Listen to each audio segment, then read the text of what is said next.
Hello, good evening.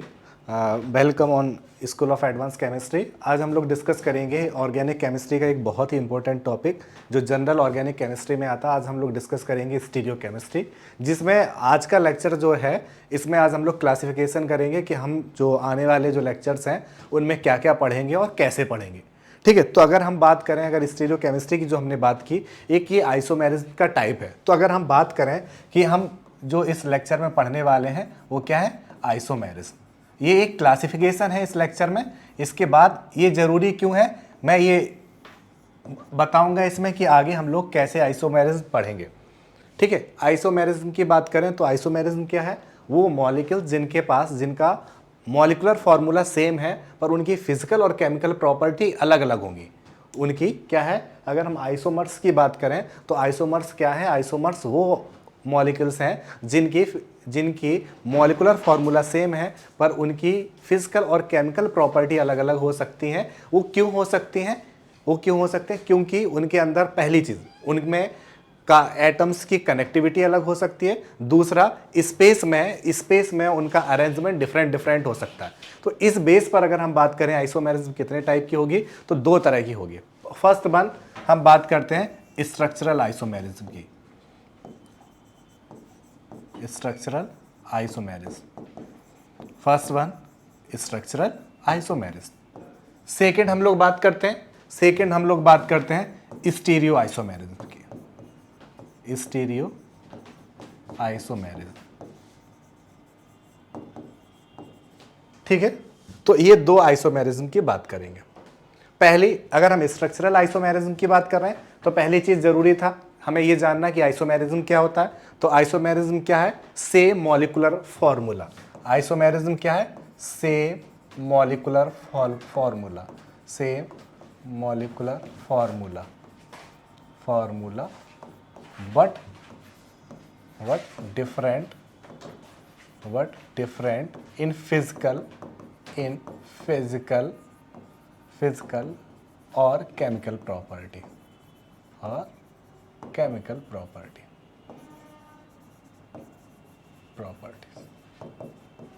ठीक है। अब दो तरह की आइसोमेरिज्म होगी, मैंने बात की स्ट्रक्चरल आइसोमेरिज्म की बात की।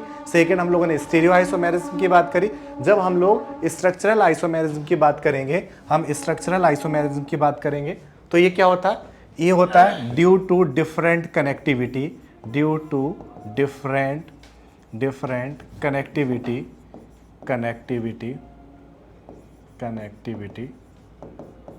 Of atoms.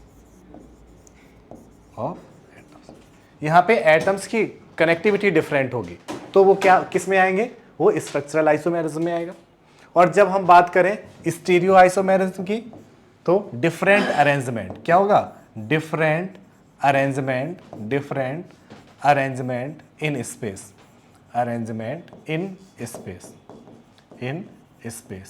व्हाट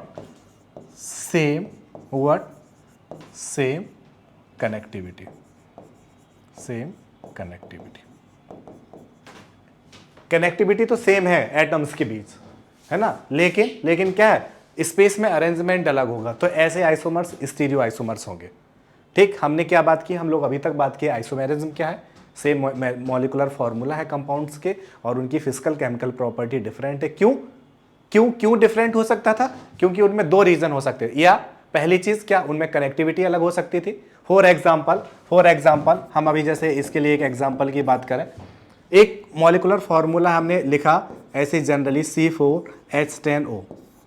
ठीक, ये मॉलिक्यूलर फॉर्मूला। मैंने कहा कि भाई ये कंपाउंड कौन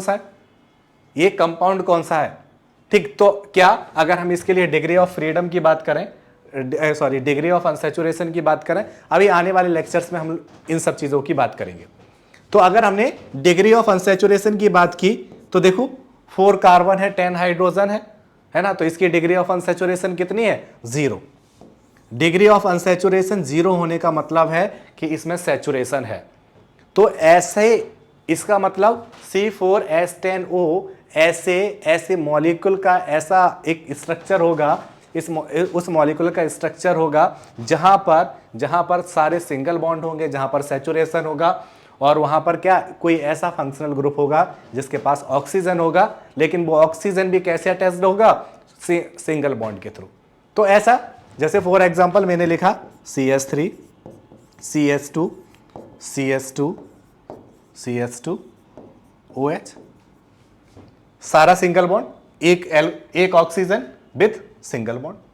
ईथर हो सकता था, ये ईथर हो सकता था, ये क्या हो सकता था, ये ईथर हो सकता था।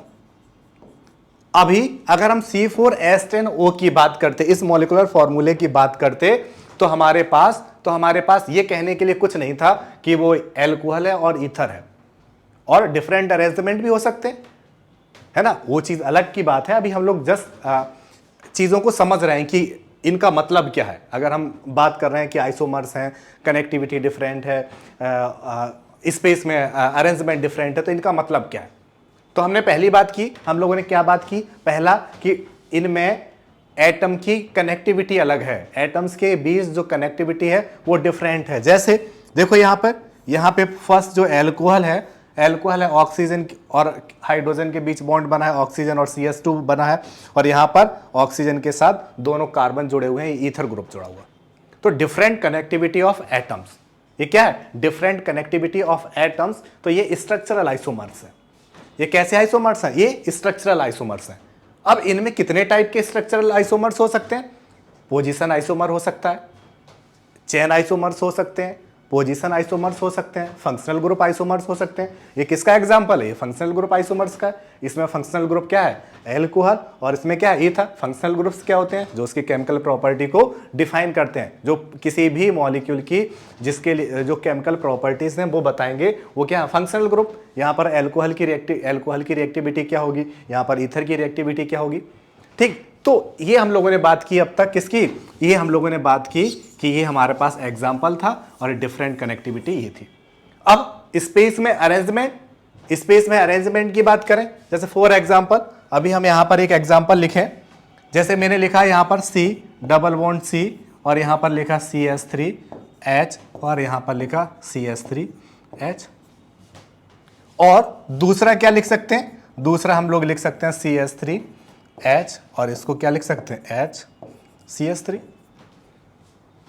ये देखिए CH3 के सामने यहां पर क्या है, CH3, यहां पर CH3 के सामने क्या है, हाइड्रोजन। इन दोनों की फिजिकल प्रॉपर्टी डिफरेंट है। इनके डाइपोल मूवमेंट की बात करेंगे, बॉइलिंग पॉइंट्स की बात करेंगे, मेल्टिंग पॉइंट्स की बात करेंगे, बहुत सारी फिजिकल प्रॉपर्टीज की बात करेंगे। तो वो डिफरेंट है। वो किस वजह से डिफरेंट है, क्योंकि इनमें इनका स्पेस में एटम्स और ग्रुप का अरेंजमेंट अलग अलग है। क्लियर है, इनमें क्या है, एटम्स और ग्रुप का अरेंजमेंट स्पेस में अलग अलग है। ये एग्जांपल है इसका। ये सिमेट्रिकल आइसोमर का है। ऐसे ही हम स्टीरियो आइसोमर्स की भी बात कर सकते हैं। ठीक है, तो हमने अभी बात की इन ग्रुप्स की, और हमने आइसोमर्स की बात की। ठीक, अब हम आते हैं क्या कि कितने तरह के आइसोमर्स हैं। पहला, अगर हम स्ट्रक्चरल आइसोमर्स की बात करें तो फर्स्ट इसमें क्या, पोजीशन आइसोमर हो सकता है, पोजीशन आइसोमर्स हो सकते हैं। इसमें क्या होंगे, पोजीशन आइसोमर्स।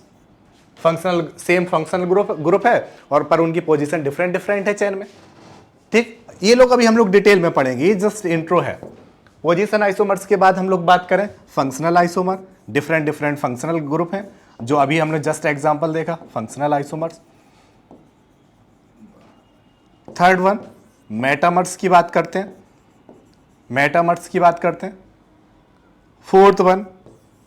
फोर्थ वन की हम टॉटोमेरिज्म की बात कर सकते हैं। किसकी बात कर सकते हैं, टॉटोमेरिज्म की बात कर सकते हैं। इनमें देखेंगे सिस्टम किस तरह के सिस्टम है, पोजीशन हो गया, फंक्शनल हो गया, मेटामेरिज्म हो गया, मेटामर्स हो गया, टॉटोमेरिज्म हो गया। अब और कौन सा हो सकता है, चेन आइसोमर्स की बात कर सकते हैं। किसकी बात कर सकते हैं, चेन आइसोमर्स की बात कर सकते हैं। रिंग चेन आइसोमर्स की बात कर सकते हैं। एक तरह का क्या चेन आइसोमर ही है, कुछ लोग उसको रिंग चेन आइसोमर अलग बताते हैं। एक ओपन चेन है, एक क्लोज चेन है, एक रिंग बन जाएगा और एक ओपन चेन रहेगा। ठीक, तो ऐसे करके ये क्लासिफिकेशन है किसका, स्ट्रक्चरल आइसोमर्स का। सेम अब हम जाते हैं स्टीरियो आइसोमर्स में। तो जब हम स्टीरियो आइसोमर्स की बात करते हैं जब हम स्टीरियो आइसोमर्स की बात करते हैं, हमने कहा ये स्पेस में डिफरेंट अरेंजमेंट के वजह से है।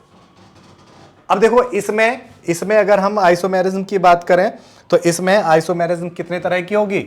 अभी हम लोग बात करेंगे कॉन्फ़िगरेशनल और कन्फर्मेशनल, दो तरह की होगी। कॉन्फ़िगरेशनल और कन्फर्मेशनल आइसोमेर। क्या होगा? कॉन्फ़िगरेशनल और कन्फर्मेशनल आइसोमेरिज्म।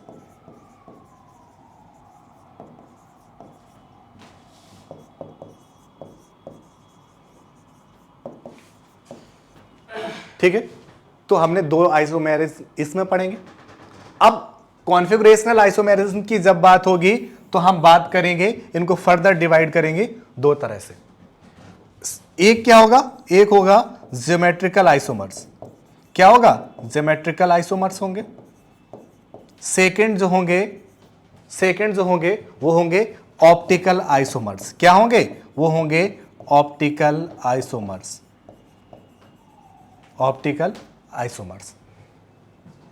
ठीक है, अगर अब हम बात करें कॉन्फ़िगरेशनल, कन्फर्मेशनल, फिर हम लोग बात कर रहे हैं ज्योमेट्रिकल आइसोमर्स और ऑप्टिकल आइसोमर्स। जब हम ज्योमेट्रिकल आइसोमर्स और ऑप्टिकल आइसोमर्स की बात करेंगे तो अब हम बात करेंगे किसकी? कि ये कौन से सिस्टम है जो इस तरह की आइसोमेरिज्म को शो करेंगे। तो जब ज्योमेट्रिकल आइसोमेरिज्म की बात करेंगे, तो इसमें कौन कौन से सिस्टम होंगे? इसमें कार्बन डबल बॉन्ड कार्बन वाले सिस्टम होंगे, इनके अगेंस्ट देखेंगे, इनमें देखेंगे हम। सेकेंड हम देखेंगे कार्बन नाइट्रोजन,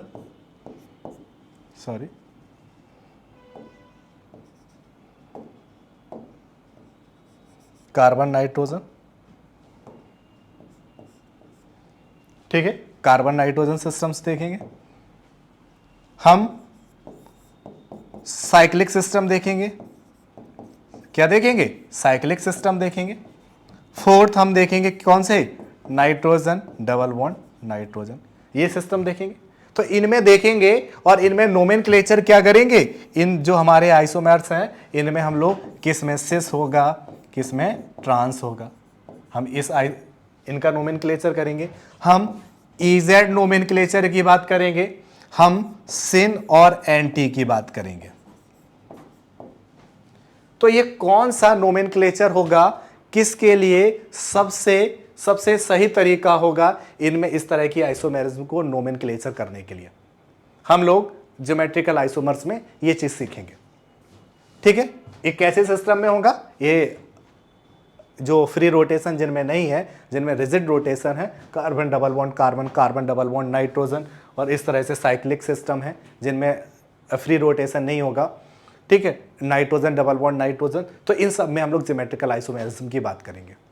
नेक्स्ट आ जाते हैं हम लोग कि हम लोग ऑप्टिकल आइसोमेरिज्म में क्या पढ़ने वाले हैं। तो जब हम ऑप्टिकल आइसोमेरिज्म में पढ़ेंगे तो ऑप्टिकल आइसोमर्स कौन से आइसोमर्स होते हैं? ये तो ज्योमेट्रिकल आइसोमर्स स्पेस में इन डबल बॉन्ड कार्बन के सराउंडिंग में जो स्पेस है उनमें डिफरेंट अरेंजमेंट है। एक एग्जांपल भी ज्योमेट्रिकल आइसोमर्स का देखा। अब हम बात करते हैं ऑप्टिकल आइसोमर्स की। जब हम ऑप्टिकल आइसोमर्स की बात करते हैं तो ये वो आइसोमर्स हैं जिनका नेचर प्लेन पोलराइज्ड लाइट के लिए अलग अलग होता है। ये क्या करते हैं? अगर कोई ऑप्टिकल एक्टिव कंपाउंड है, अगर हम उसको प्लेन पोलराइज्ड लाइट के पाथ में रख देंगे तो क्या होगा? वो रोटेशन को चेंज कर देगा। तो वो चीज अभी हम लोग देखेंगे। तो अगर हम आज मैं ऐसे बात करूं कि ऑप्टिकल आइसोमर्स बनने के लिए, ऑप्टिकल आइसोमर होने के लिए, ऑप्टिकल एक्टिव होने के लिए इसेंशियल और सफिशिएंट कंडीशन क्या है? कायरलिटी, कि कंपाउंड कायरल होना चाहिए। अब वो कायरल कैसे होगा ये हम लोग आने वाले लेक्चर्स में बात करेंगे। तो देखो, ऑप्टिकल आइसोमर्स में हम लोग न केवल कायरल एटम्स की बात करेंगे, हम लोग ऐसे भी सिस्टम पढ़ेंगे जहां पर कायरल एटम होगा, जहां पर कायरल एक्सिस होगी, जहां पर कायरल प्लेन होगा, और साथ में क्या होगा? हेलिसिटी की बात करेंगे। तो ऐसे 4 सिस्टम होंगे जो हम लोग ऑप्टिकल आइसोमर्स में डिस्कस करेंगे। उनमें नोमेनक्लेचर करेंगे, कैसे किसको आर नाम देना है, किसको एस देना है, तो वो हम सीखेंगे। साथ में सीखेंगे तो ये ऑप्टिकल आइसोमर्स में कौन कौन से सिस्टम है जो हम लोग डिस्कस करेंगे। इसमें हम लोग 4 तरह के सिस्टम हैं जिनको डिस्कस करेंगे। हम किसको करेंगे? जिनमें कायरल कार्बन होगा, कायरल सेंटर, ठीक है, एक सिंगल कोई सेंटर है जिसमें कायरलिटी है। फिर किसी ऐसे भी कंपाउंड्स होंगे जिनमें कायरल सेंटर नहीं होगा, स्टिल वो ऑप्टिकल एक्टिव होंगे। वो कौन से ऑप्टिकल एक्टिव होंगे? जिनमें कायरल क्या होगा? कायरल एक्सिस होगी।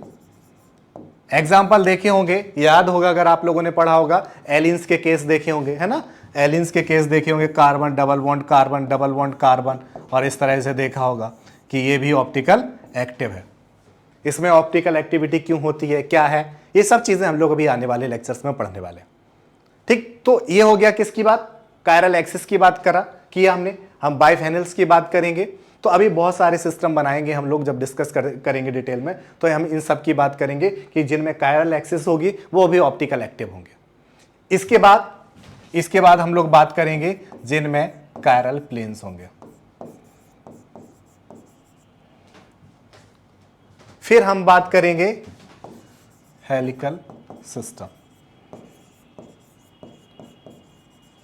इनमें आरएस नोमेनक्लेचर्स की बात करेंगे। ठीक है, तो ये जो हम लोगों ने अभी डिस्कस की, ये हम लोगों की क्या है? ये हम लोगों का आइसोमेरिज्म का क्लासिफिकेशन है। हम लोग बात करेंगे, देखो स्टार्टिंग से देखते हैं, आइसोमेरिज्म की बात की, स्ट्रक्चरल और स्टीरियो की बात की, और अगर आइसोमेरिज्म की बात की तो क्या है? Same molecular formula but differ in physical और chemical property due to different atomic arrangement और different arrangement in space. Is it clear? तो ये चीज थी। अब हम बात कर रहे थे, अगर हम एटॉमिक अरेंजमेंट की बात करें कि डिफरेंट एटॉमिक अरेंजमेंट है, मीन अगर कनेक्टिविटी ऑफ एटम्स वो कार्बन की हो सकती है, वो हाइड्रोजन कहां जुड़ा है, वो नाइट्रोजन कहां जुड़ा है, ऑक्सीजन कहां जुड़ा है, different connectivity of atoms. Example देखा हुआ था, वो क्या होगा? वो स्ट्रक्चरल आइसोमेरिज्म होगा। फिर कनेक्टिविटी सेम है, कनेक्टिविटी ऑफ एटम्स सेम है, लेकिन स्पेस में अरेंजमेंट डिफरेंट है, वो स्टीरियो आइसोमर्स कहलाएंगे। और स्टीरियो आइसोमर्स की बात करेंगे तो स्टीरियो आइसोमर्स में हम लोग बात करेंगे कॉन्फिगरेशनल आइसोमर्स, कन्फर्मेशनल आइसोमर्स। फिर हम लोग किसकी बात करेंगे? तो हम लोगों ने बताया ज्योमेट्रिकल आइसोमर्स की बात करेंगे। तो वहां पर कितने तरह के सिस्टम हैं जिनमें ज्योमेट्रिकल आइसोमर्स की बात करेंगे और उनमें कौन से नोमेनक्लेचर है। तो ज्योमेट्रिकल आइसोमर्स की बात करेंगे, इजेड नोमेनक्लेचर, सिन एनटी और क्या है? इजेड। ये कौन से स्पेसिफिक सिस्टम है जिनमें इजेड नाम देंगे, कौन से सिस्टम है जिनमें सिन और एंटी की बात करेंगे, कौन से सिस्टम है सिस और ट्रांस है, किस बेस पर हम ये नाम देंगे, ये सब चीजें हम लोग सीखेंगे। ठीक है, फिर इसके बाद आ जाते हैं ऑप्टिकल आइसोमर्स। तो ऑप्टिकल आइसोमर्स कौन से आइसोमर्स हैं? जिनका बिहेवियर प्लेन पोलराइज्ड लाइट के लिए अलग अलग है। मीन अगर ऑप्टिकल एक्टिव कोई कंपाउंड है तो वो क्या करता है? वो प्लेन पोलराइज्ड लाइट को रोटेट कर देता है। ठीक, अब वो कौन से आइसोमर है, उनका बिहेवियर क्या अलग अलग है, तो हम लोग ये सब चीजें डिस्कस करेंगे। और ऑप्टिकल आइसोमर होने के लिए, मतलब ऑप्टिकल एक्टिविटी होने के लिए, किसी भी कंपाउंड में कायरलिटी होनी चाहिए। हम लोग अभी डिस्कस करेंगे जो वर्ड मैंने बोला कायरलिटी का मतलब क्या होता है। वो कायरलिटी एटम सेंटर में भी हो सकता है, किसी पर्टिकुलर एटम पर भी हो सकता है, वो एक्सिस में भी हो सकती है, वो कायरल प्लेन भी हो सकता है, हेलिकल सिस्टम भी हो सकता है। अभी बहुत सारे एग्जांपल्स हम कायरल एक्सिस और इनमें कायरल प्लेन्स में देखेंगे। ठीक है, तो ये हमारे सिस्टम है जिनमें हम लोग आइसोमेरिज्म देखेंगे। हम लोग क्या देखेंगे? आरएस नोमेनक्लेचर देखेंगे। ठीक है, कि इनमें आरएस नोमेनक्लेचर, इजेड नोमेनक्लेचर किस तरह से करेंगे। और सबसे जरूरी चीज हम लोगों को क्या देखना है, यहीं पे साथ में हम लोग देखेंगे, सबसे क्या देखेंगे? हम लोग देखेंगे अरेंजमेंट। हम लोग क्या देखेंगे? अरेंजमेंट देखेंगे, सॉरी रिप्रेजेंटेशन। क्या देखेंगे? Representation of structure, 2D structure, 3D structure in 2D space. किस की बात करेंगे? हम लोग बात करेंगे साहॉर्स रिप्रेजेंटेशन की बात करेंगे। किस तरह से साहॉर्स रिप्रेजेंट करते हैं? हम लोग बात करेंगे न्यूमैन प्रोजेक्शन की बात करेंगे। किसकी बात करेंगे? न्यूमैन प्रोजेक्शन की। हम लोग बात करेंगे sawhorse Newman projection, Fischer projection, Fischer projection की बात करेंगे और हम लोग बात करेंगे किसका, फ्लाइंग बेस, फ्लाइंग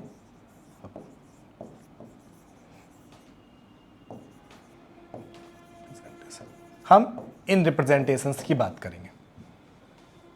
ठीक है, साहॉर्स कैसा होगा, न्यूमैन प्रोजेक्शन क्या होगा, फिशर प्रोजेक्शन क्या होता है, फ्लाइंग बेस क्या होता है, तो ये सारे प्रेजेंटेशंस की बात करेंगे और इनका इंटर कन्वर्जन, कि अगर आपके पास साहॉर्स स्ट्रक्चर दिया गया है तो उसने आपसे पूछा कि इनमें से कौन सा इसका न्यूमैन प्रोजेक्शन है, तो आपको पता होना चाहिए किस तरह से हम साहॉर्स का कन्वर्जन न्यूमैन प्रोजेक्शन में करेंगे, फ्लाइंग बेस में करेंगे और फिशर प्रोजेक्शन में करेंगे, तो ये सारी चीज़ें सीखेंगे।